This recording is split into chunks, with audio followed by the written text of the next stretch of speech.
Everybody. We're logging on and muting. Thank you. I'm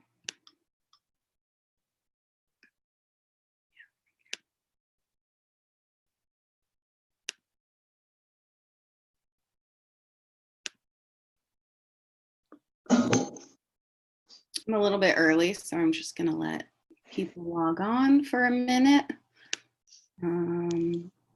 For those of you who are just coming on, I'll show you, if you are not sure where to leave a comment, there is a comment page up here. You've got to click on it, and then people have been adding some nice comments. One person said they weren't able to add a photo, but I was able to add a photo. So sometimes they want you shouldn't have to create an account. See how it says anonymous? But if you do, then your name will show up there. Notice on mine, my name shows up at the top. You don't have to do that, but you can. Okay, then 3 people. We need more people than that. I'm grateful to you who are here today. All right, so today's lesson is pretty exciting. Let's go to the Diego Rivera and Shepard Fairey page. So this is the page that you should get to when you log on, or if you got my link and you looked at it. I'm going to talk about these 2 artists, and then the way I set up the PowerPoint today was not with them side by side because the pictures are just too hard to see. There's so much detail in the work. So let's get started. This guy on the left is Diego Rivera, and the guy on the right is Shepard Fairey. Diego Rivera was born in 1886 in Guanajuato, which is where I used to go to school. And I got to go to his house that he was born in. It's not the house that everyone thinks, like that big famous house, which I also went to, but that's in Mexico City. But in Guanajuato, he was born in 1886. And to this day, you can go walk through his family home that he was born in. He at a very early age was interested in art, and at the age of 10 he was enrolled into an art academy. Make sure my phone's not gonna buzz on us.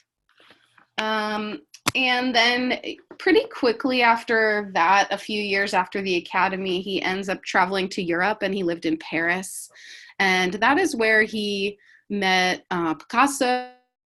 He made friends with Modigliani and a lot of the things that were going on there as far as Cubism. He really studied a lot of different styles of art while he was there, and he was also reintroduced to traditional fresco painting, which is something that is a long past traditional form of painting, often on cathedrals or places where you want the painting to stay for a very, very long time because you paint into wet plaster and then the paint soaks in, so you can even scrub off a layer and you'll still have the painting there. So it's not just like a regular painting, one layer. It's multiple layers of thin watered down tempera, I think tempera, but I don't know, that soaks into the wet fresco paint. So he brings this back to Mexico. He did miss like the most intense part of the revolution that was going on in Mexico. He's a Marxist, communist sort of, that sort of realm of fighting against what was going on in Mexico. So he goes home in 1922 after 10 years of studying painting in Paris and all over Europe and learning all these techniques. I seem to be getting a little bit of a cold. And as most of us know, he meets Frida Kahlo while he's there, and they marry, and they have a very tumultuous relationship. They also have a very productive painting relationship. It's very well known. You've probably seen the Frida movie, and if you haven't, you should go watch it. It's beautiful, but you get a good idea of their relationship, and they're both painters, and he had a hard time staying, he was just couldn't not. He even had a medical note from his doctor that said it was impossible for him to be with one woman. So he had a wild side to him, and had a tumultuous relationship. They divorced twice and remarried. And he, after the revolution, you know, there was the president who was really into supporting his paintings, because he knew that the paintings that he was making were helping regular people understand what is going on in the revolution and the history of what was happening in Mexico. So these murals were funded by the government, and then the president was assassinated. So after that, he wasn't getting so many commissions by the government. So he started going to the US and started finding other commissions. And this is sort of an interesting twist. And we all deal with this as artists, you know, or as people who become famous, who start out underground and they're rebels, or they're, you know, things like this. And then they become more famous and people say they like sell out, or they call it like no longer being underground. So some people were probably upset with that he went more mainstream with his work, but he had to get paid commissions in order to continue making them. And therefore that left us with several great murals in the United States. We have in Detroit, they're in Dartmouth as well. You can seek out some of his murals, and all over Mexico City, but there's paid commissions. We get those murals now because of capitalism, I guess. So then the other artist I want to talk about today is Shepard Fairey.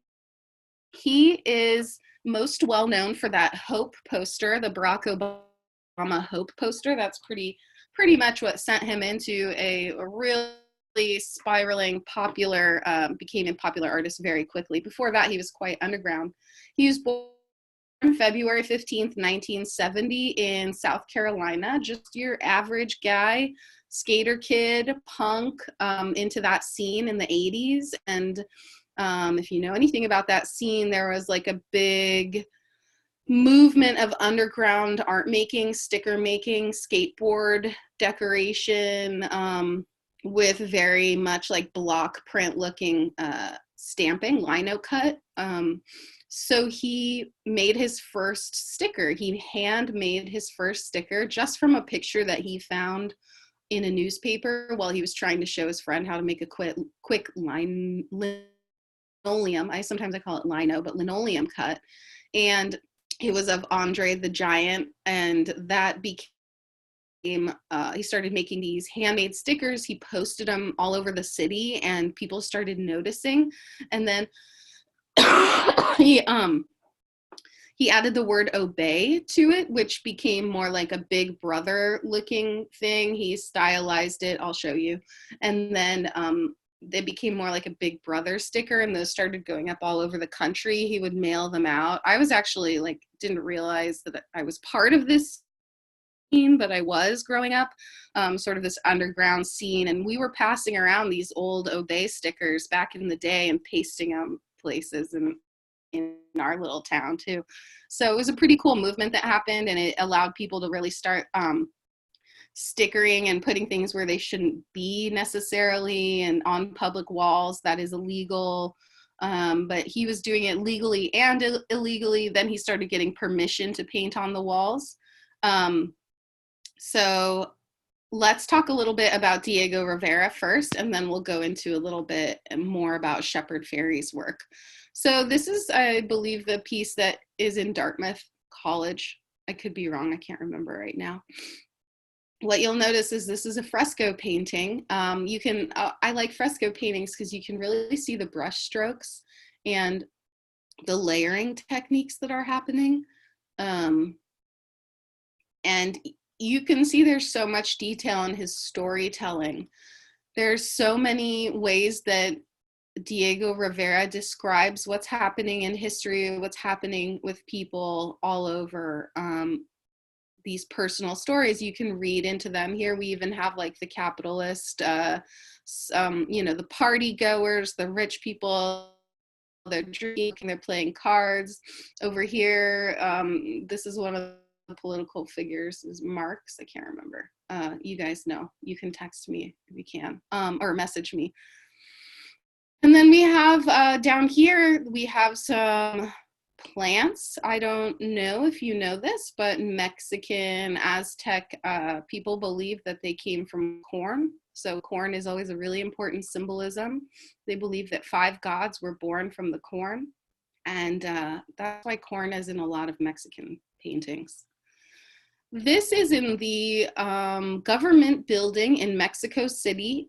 These are my photographs that I took, and I highly recommend going to Mexico City and going to check out all the murals that you can of Diego Rivera's and Jose Clemente Orozco and Siqueiros. Those are the 3 main Mexican muralists that really became popular in the day for their in-your-face political murals. I mean, these are not paintings that you buy and sell and put in your home. These really intense paintings of what was happening with the Spaniards coming to colonize Mexico, and how the native people were treated, how they were enslaved, they were forced out of their land, they were murdered, and they were treated as animals, and it is all depicted here. You can see that there are the industrial part of the world is happening here. We're seeing industrialism. Over here, you can see some of what's happening with the Spaniards. You can always tell they're usually light-skinned. There's a red-haired man there, and you can see that they're tying this indigenous person's hands together, and they're holding weapons, and they're making them work, and they're holding guns up to them.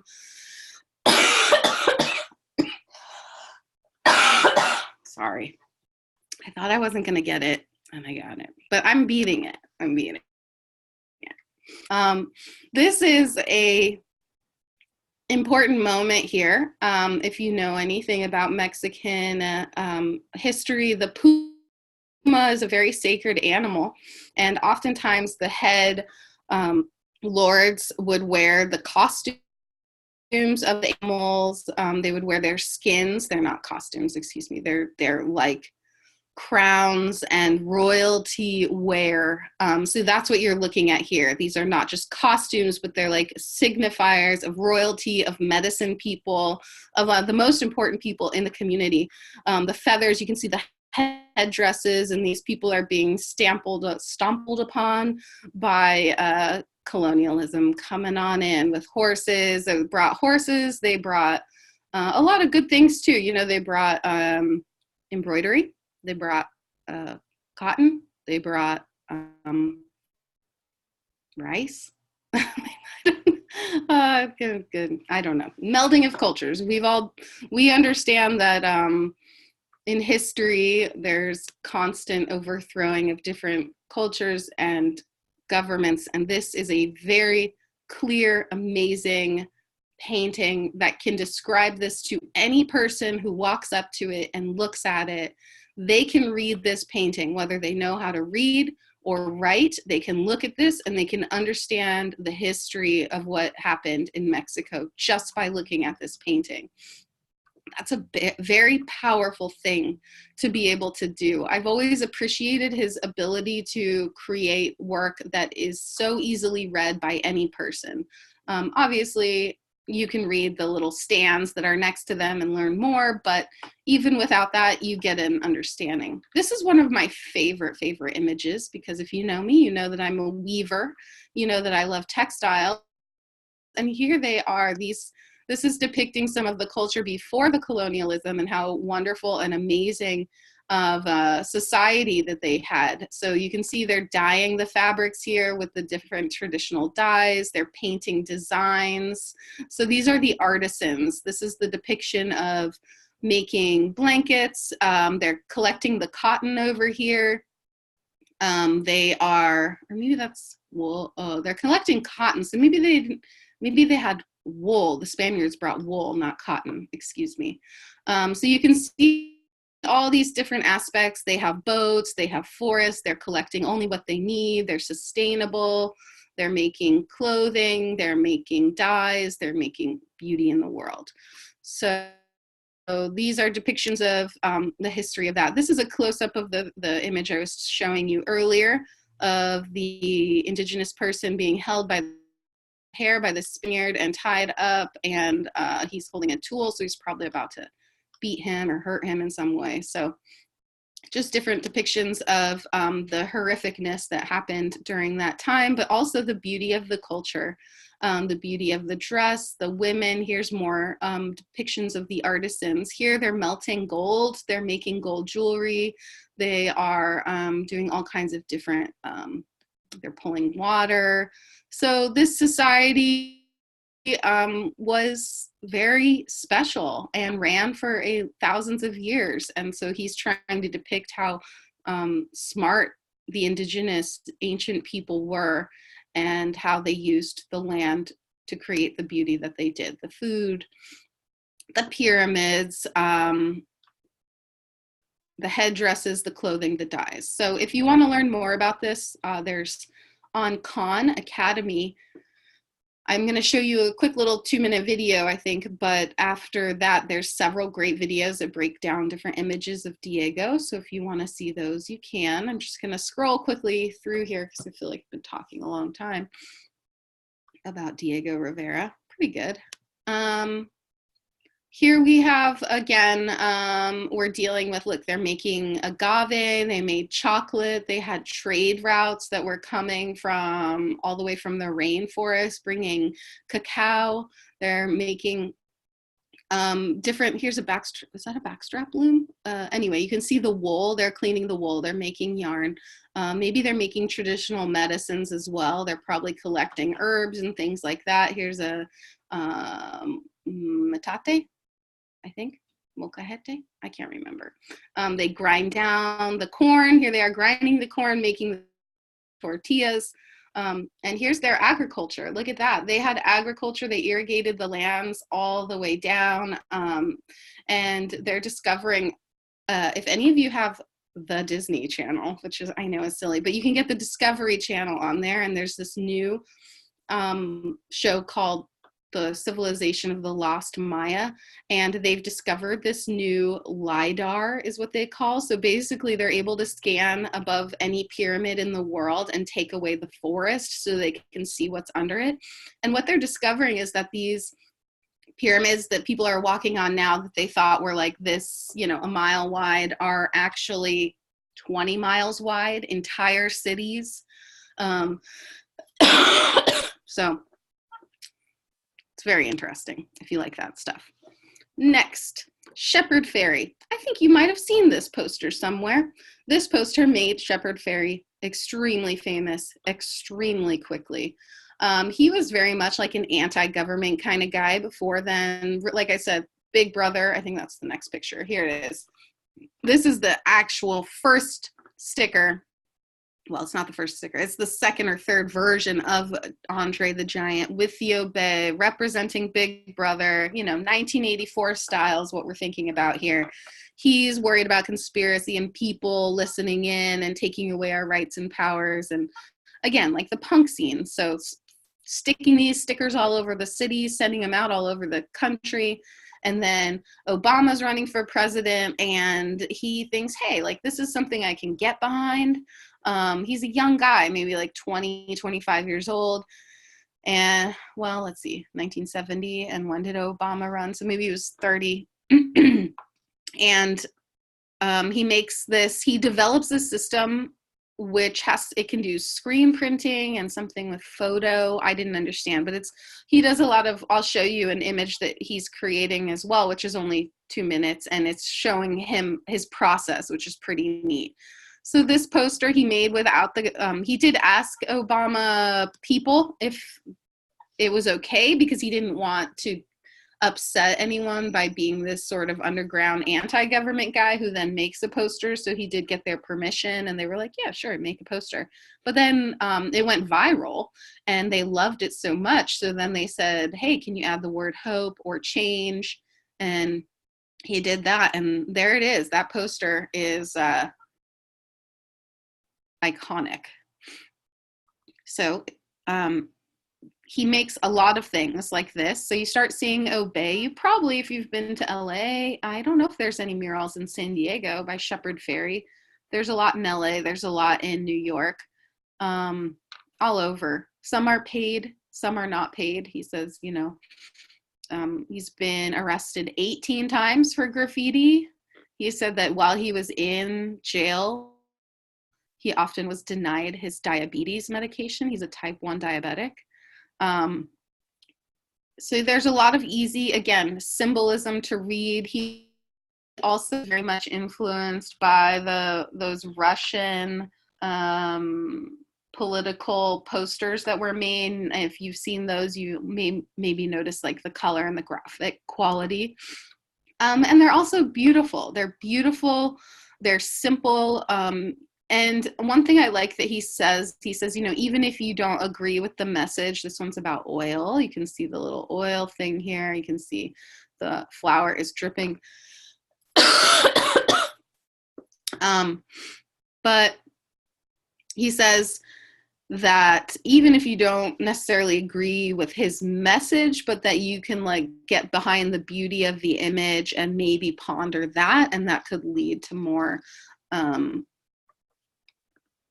I don't know, changing of ideas, or just being more open to ideas just by the fact that it's a beautiful image to work with from the beginning.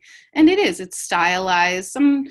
He does a lot of women. He does a lot of, you can see this power symbol here. That's like, si se puede, you know, peace. She's got a peace earring. It's holding a flower. He does a lot of this sort of like design quality, multiple layers of spray paint with stencils, power and equality. And he's usually representing marginalized people.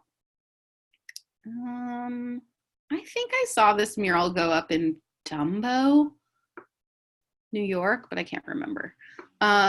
Again, you see the same symbolism over and over. It says visitors welcome, like all people welcome. The American dream border is closed.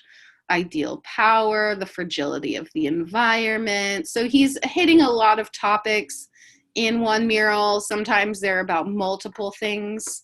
Also, can you tell I got my internet fixed? Yeah. Okay, here's a giant mural. So instead of the face of Obey of Andre the Giant, now he often just uses the lettering. His work is pretty easy to identify. So next time you see one of these, take a photo of it, send it to me, post it on the comment page. If you go to LA, you'll probably run into one, or on your travels. They're all over the world now, and they're messages of peace. They're messages of all people are welcome. And I think he really does it in a beautiful and clear way. Okay, so I have a few minutes left, and I want to show you this quick video of him making this work of art.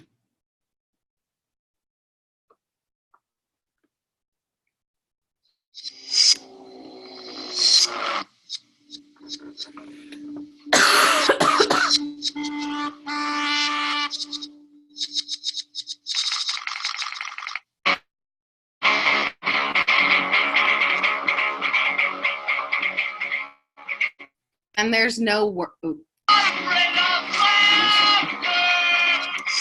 There's no word, so feel free to mute if you don't like the annoying music.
maybe you guys can hear me talking because the mic is on. If you can, then I'm just going to talk a little bit. So what you're seeing is a system of stencils. Look at that. Pretty amazing.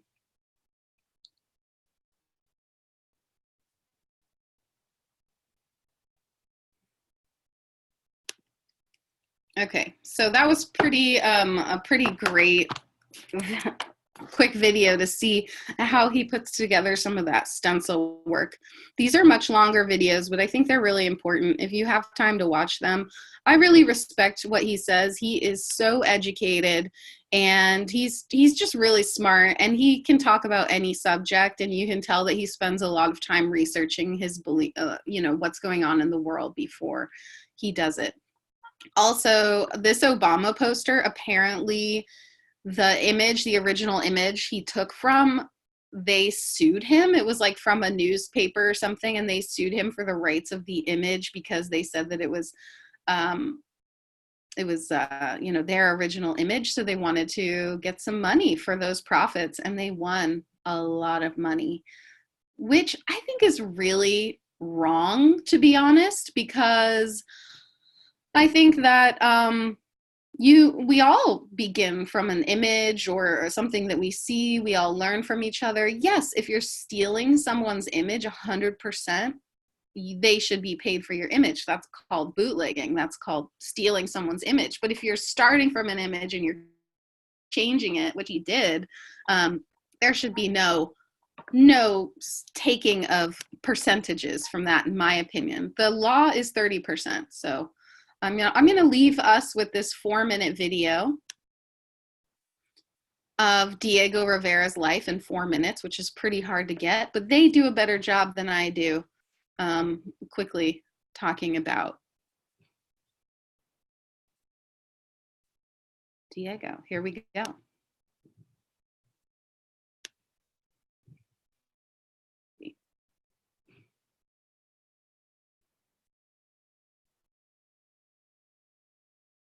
Well, doesn't seem to want to play now. So you can watch this one on your own.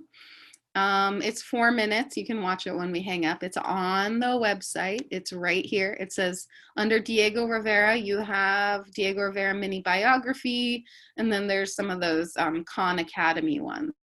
So I'm gonna leave it here. And if anyone wants to type in a comment or let me know how you're feeling, if you liked any one of those artists, or if you want to leave a comment, say a comment. There's been some nice comments on the comment page. I really appreciate you leaving your opinions and thoughts. And I guess I'll leave you here. I hope I'm well by Monday. I'm going to stay home and get well. All right. Thanks, everybody. Feel better. I mean, I'll feel better. Have a good day.